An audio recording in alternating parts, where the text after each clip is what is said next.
سورۃ التکویر. ویسے تو یہ 4 سورتوں کا جو یہ آیا ہے، دو کے 2 جوڑے ہو چکے. اب یہ ہے کہ اس سورہ مبارکہ کا پھر جوڑا جو ہے سورہ انفطار آئے گا بعد میں. لیکن یہ کہ 4 سورتیں تکویر، انفطار، مطففین اور انشقاق، یہ چاروں جو ہے مل کر بھی ایک گروپ بنتی ہیں. لیکن وہ بعد میں ساتھ بات ہوگا. اب وقت چونکہ ہے ابھی ہمارے پاس 10 منٹ، لہذا اس کو ہم جتنا پڑھ سکتے ہیں پڑھ لیں. بسم اللہ الرحمن الرحیم. اذا الشمس کورت، جب سورج لپیٹ لیا جائے گا یا دھوپ لپیٹ لی جائے گی. اب یہ قیامت کے حالات ہیں، کیسے ہوں گے، کب ہوں گے. وَإِذَا النُّجُومُ انكَدَرَتْ، اور جب یہ ستارے ماند پڑ جائیں گے. وَإِذَا الْجِبَالُ سُيِّرَتْ، جب کہ پہاڑ چلائے جائیں گے. وَإِذَا الْعِشَارُ عُطِّلَتْ، اور جب کہ گابھن بیاہنے والی جو ہے اونٹنیاں وہ کھلی پھرے گی. یہ عربوں کی جو ہے سب سے بڑی متاع ہوتی تھی، اونٹنی ہے، اور اس کا حمل جو ہے وضع حمل کا وقت اب قریب آیا ہوا ہے، تو اس کو تو بہت حفاظت سے رکھتے تھے، سنبھال کر رکھتے تھے، سیوا کرتے تھے. وہ سب کس کو فکر ہوگی؟ خود اس وقت عورتوں کو اپنے حمل کی فکر نہیں ہوگی تو وہ اونٹنیوں کے حمل کی کس کو فکر ہے؟ وَإِذَا الْعِشَارُ عُطِّلَتْ، وہ ایسی پھرے گی کہ کوئی ان کو پوچھتا ہی نہیں. وَإِذَا الْوُحُوشُ حُشِرَتْ، اور جب کہ وحشی جانور جو ہیں وہ بھی جمع ہو جائیں گے، ان کے اندر بھی وہ وحشت وغیرہ ختم ہو جائے گی. وَإِذَا الْبِحَارُ سُجِّرَتْ، اور جب سمندر دہکا دیے جائیں گے، ابالے جائیں گے. یہ اگلی صورت میں بھی آئے گا، وہاں فجرت ہے یا سجرت ہے. محسوس ایسا ہوتا ہے واللہ عالم کہ زمین کو جب کھینچا جائے گا تو اس کے اندر کی گرمی جو ہے وہ اوپر آئے گی، اور سمندروں کے نیچے گویا کہ یوں سمجھیے کہ جیسے سمندریں ہوں گی تو سمندر بن جائیں گے بہت بڑی دیگیں، جن کے نیچے وہ آگ جو ہے وہ قریب آ کر جب جلے گی تو یہ سمندر جو ہے یہ ابل رہے ہوں گے، اور ابل کر جو ہے کہ بخارات بنیں گے. اذا البحار سجرت واذا النفوس زوجت، اور جب جانوں کو جوڑ ملائے جائیں گے، یعنی مختلف لوگوں کے کہ یہ کس قسم کے لوگ تھے، یہ کس قسم کے لوگ تھے، یا علیحدہ یوزعون جو آیا ہے ان کو مختلف جماعتوں میں تقسیم کیا جائے گا. وَإِذَا الْمَوْءُودَةُ سُئِلَتْ، اور جب کہ وہ لڑکی، وہ بیٹی کے جو زندہ دفن کر دی گئی تھی، اس سے پوچھا جائے گا بِأَيِّ ذَنبٍ قُتِلَتْ، کہ وہ کس گناہ کی پاداش میں قتل کی گئی تھی. دیکھیے کس قدر لطیف ہے. اس سے پوچھا جائے گا تجھے کس لیے قتل کیا گیا. بِأَيِّ ذَنبٍ قُتِلَتْ وَإِذَا الصُّحُفُ نُشِرَتْ، جب صحیفے کھول دیے جائیں گے یعنی اعمال نامے. وَإِذَا السَّمَاءُ كُشِطَتْ، اور جب آسمان کی کھال اتار لی جائے گی. جیسے جانوروں کی کھال جب اتار دی جاتی ہے تو وہ اندر سے گوشت سارا نظر آ رہا ہے. تو ایک مفہوم تو یہ ہے کہ آسمانوں کے اوپر جو کچھ ہے وہ بھی انسانوں کو نظر آنے لگے گا. اور ایک یہ بھی ہے کہ جو ہم نے پڑھا تھا سورہ رحمان میں، فَإِذَا انشَقَّتِ السَّمَاءُ فَكَانَتْ وَرْدَةً كَالدِّهَانِ، تو جیسے کہ جانوروں کی جب کھال اتر جاتی ہے تو اندر سے سرخ گوشت نکلتا ہے، اسی طریقے سے اس وقت جو ہے پہاڑ کی ان کے آسمانوں کی شکل ہو جائے گی. واللہ عالم. وَإِذَا الْجَحِيمُ سُعِّرَتْ، اور جب کہ جہنم دہکائی جائے گی. وَإِذَا الْجَنَّةُ أُزْلِفَتْ، اور جب جنت قریب لے آئی جائے گی. ان 13 آیتوں کے بعد فرمایا عَلِمَتْ نَفْسٌ مَّا أَحْضَرَتْ، ہر جان جان لے گی کہ اس نے کیا چیز یہاں پہنچائی ہے، کیا حاضر کی ہے، کیا عمل لے کر آئی ہے. اس وقت سب کے سامنے اپنا کچا چٹھا آ جائے. فَلَا أُقْسِمُ بِالْخُنَّسِ وَالْجَوَارِ الْكُنَّسِ وَاللَّيْلِ إِذَا عَسْعَسَ، تو نہیں، قسم ہے مجھے ان ستاروں کی جو سیدھا چلتے چلتے پھر پیچھے ہٹنا شروع کر دیتے ہیں. الجوار الکنس، اور پھر وہ دبک جاتے ہیں. اب یہ میں زیادہ فلکیات سے واقف نہیں ہوں، لیکن یہ یہاں لکھا ہے مولانا شبلی عثمانی نے کہ کئی سیاروں مثلا زحل، مشتری، مریخ، زہرہ، عطارد کی چال اس ڈھب سے ہے کہ کبھی مغرب سے مشرق کو چلے، یہ سیدھی راہ ہوئی، کبھی چھٹک کر الٹے پھرے، اور کبھی سورج کے پاس آ کر کتنے ہی دنوں تک غائب رہے. یہ گویا کہ اس کا نقشہ ہے. اب اس کو تو ظاہر بات ہے کہ ایسٹرونومی والے جو ہیں اس پہ محنت کریں اور دیکھیں کہ اس سے ساتھ کیا مطابقت پیدا ہوتی ہے. ان کی قسم کھائی واللیل اذا عسعس والصبح اذا تنفس، یہ سمجھ میں آنے والی بات ہے. جب رات روانہ ہونے لگے، پیٹھ موڑے. واللیل اذا ادبر ہم پڑھ چکے ہیں سورہ مدثر میں، جب رات پیٹھ موڑتی ہے جا رہی ہے.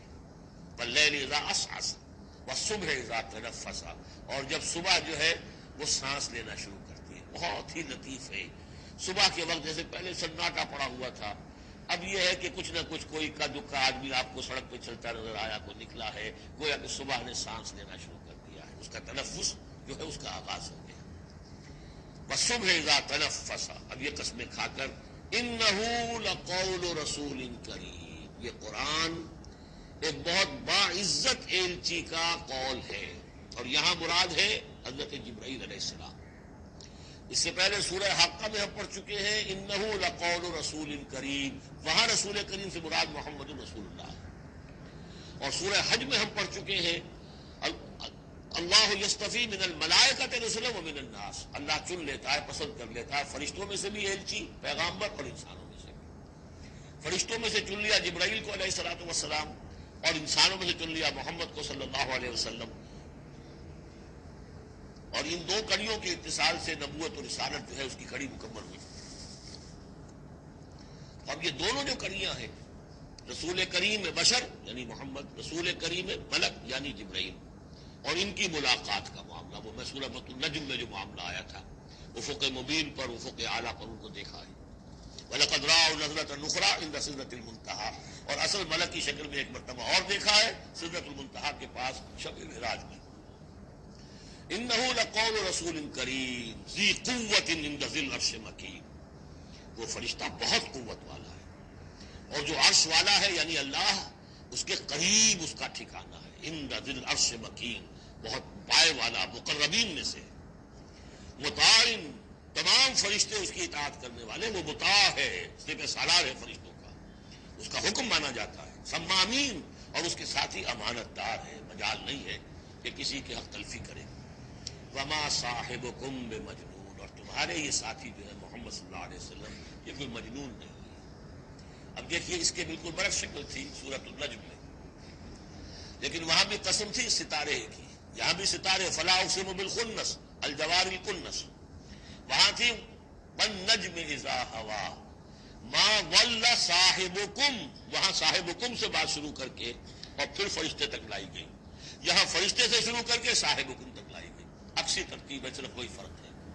ما ضل صاحبکم وما غوا وما ينطق عن الهوى ان هو الا وحی یوحی علمہ شدید القویٰ، وہاں شدید القویٰ حضرت جبرائیل کو کہا تھا، یہاں بھی ذی قوت عند ذی العرش مکین۔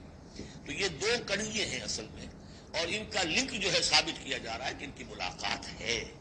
اصلی شکل میں بھی حضرت جبرائیل کو محمد رسول اللہ نے دیکھا ہے، رؤیت جبرائیل ثابت ہے۔ فلا اقسم بالخنس الجوار الکنس واللیل اذا عسعس والصبح اذا تنفس انه لقول رسول کریم ذی قوت عند ذی العرش مکین مطاع ثم امین وما صاحبکم بمجنون۔ تمہارے یہ ساتھی، تمہارے یہ صاحب یعنی محمد صلی اللہ علیہ وسلم ہرگز دیوانہ نہیں ہے، مجنون نہیں ہے۔ وَلَقَدْ رَآهُ بِالْأُفُقِ الْمُبِينِ، وہ لفظ جو آیا تھا سورۃ النجم میں، بِالْأُفُقِ الْأَعْلَى ثُمَّ دَنَا فَتَدَلَّى، انہوں نے دیکھا ہے اس کو صاف افق پر، کھلے افق پر، جس میں کوئی اشتباہ نہیں تھا۔ وَمَا هُوَ عَلَى الْغَيْبِ بِضَنِينٍ، اور وہ غیب کے معاملے میں حریص یا بخیل نہیں ہے، یعنی محمد رسول اللہ صلی اللہ علیہ وسلم، ایک جانب تو یہ حریص اور بخیل جو ہے قریب کے الفاظ ہیں، ایک ہی شے کے دو ایسپیکٹس ہیں، یعنی ان کی زندگی جو تمہارے سامنے رہی ہے، 40 برس جو گزرے ہیں، کیا انہوں نے کبھی کوئی کاہنوں کے ساتھ دوستی گانٹھی، غیب کے حالات معلوم کرنے کی کوشش کی، کوئی تپسیائیں کی تھی اس کام کے لیے کہ انہیں غیب کی خبریں ملیں؟ ظاہر بات ہے کہ ان کی زندگی اس سے خالی ہے۔ بخیل بھی نہیں ہے کہ اب جو کچھ وہ دیکھ رہے ہیں وہ تم تک پہنچا بھی رہے ہیں۔ کاہن کو اگر کوئی وہ ہلدی کی گانٹھ مل جاتی ہے تو اس کا پنساری بن کے بیٹھ جاتا ہے، اس کے پیسے مانگتا ہے، نذرانے مانگتا ہے، پھر کہیں جا کر کوئی خبر دیتا ہے۔ ہمارا یہ نبی ہے کہ جو بھی اسے غیب سے معلوم ہو رہا ہے، جو کچھ وہ دیکھ رہا ہے، سب عالم غیب ہے، فرشتہ عالم غیب میں سے ہے، اس کا مشاہدہ ہوا ہے، وہ ساری چیزیں تم کو بتا رہا ہے۔ تو وہ غیب کے معاملے میں جو علم بھی اللہ تعالیٰ کی طرف سے انہیں دیا جا رہا ہے، اس کو تم تک پہنچانے میں بخل سے کام نہیں لیتے۔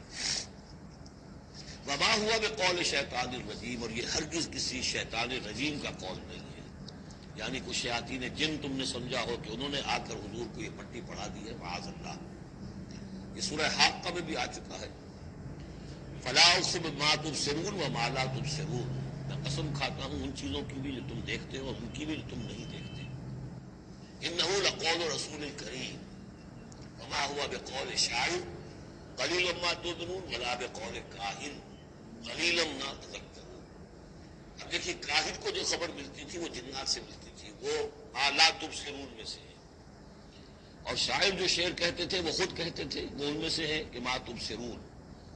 فلا اقسم بما تبصرون وما لا تبصرون انه لقول رسول کریم وما هو بقول شاعر قلیلا ما تؤمنون ولا بقول کاہن قلیلا ما تذکرون. یہاں بھی فرمایا یہ کسی شیطان رجیم کا قول نہیں. فأین تذهبون، تو تم کدھر جا رہے ہو؟ بجائے اس کے کہ جو وحی آ رہی ہے محمد صلی اللہ علیہ وسلم پر اس سے اپنے دلوں کو منور کرو، اپنی زندگی کے صحیح رخ کو اختیار کرو. کدھر جا رہے ہیں؟ ان ہوا الا ذکر للعالمین، نہیں ہے یہ مگر بس ایک تمام جہان والوں کے لیے نصیحت، یاد دہانی.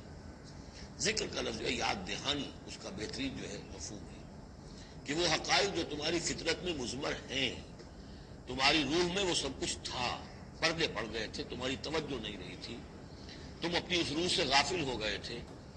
ولا تکونوا کالذین نسوا اللہ فانساہم انفسہم. اب قرآن آ کر ایکٹیویٹ کر رہا ہے تمہارے اپنے اسی انر کانشسنس کو جو ڈورمنٹ تھا، اسے ایکٹیویٹ کر رہا ہے. یہ من شاء منکم ان یستقیم، ہر اس شخص کے لیے جو تم میں سے چاہے کہ وہ سیدھے راستے پر آ جائے، جو بھی طالب ہوگا ہدایت کا، جو صراط مستقیم حاصل کرنا چاہے گا، اس کے لیے یہ یاد دہانی ہے. وما تشاءون الا ان یشاء اللہ، پھر وہی بات، تمہارے چاہے بھی کچھ نہیں ہو سکتا جب تک اللہ نہ چاہے. یہ دو مشیتیں ملتی ہیں، تم بھی چاہو اور اللہ بھی چاہے، تب کام ہوگا. اللہ کا اذن ہوگا، اللہ کی توفیق ہوگی، تمہارا ارادہ ہوگا. تمہارا ارادہ نہیں تو اللہ زبردستی ٹھونستا نہیں. زبردستی ٹھونس دے تو پھر جزا و سزا کا کوئی سوال نہیں، تو یہ سارا کا سارا معاملہ ہی جو ہے وہ باطل ہو جاتا ہے. الا ان یشاء اللہ رب العالمین، تمہارے چاہے کچھ نہیں ہو سکتا جب تک نہ چاہے اللہ کے جو تمام جہانوں کا رب ہے.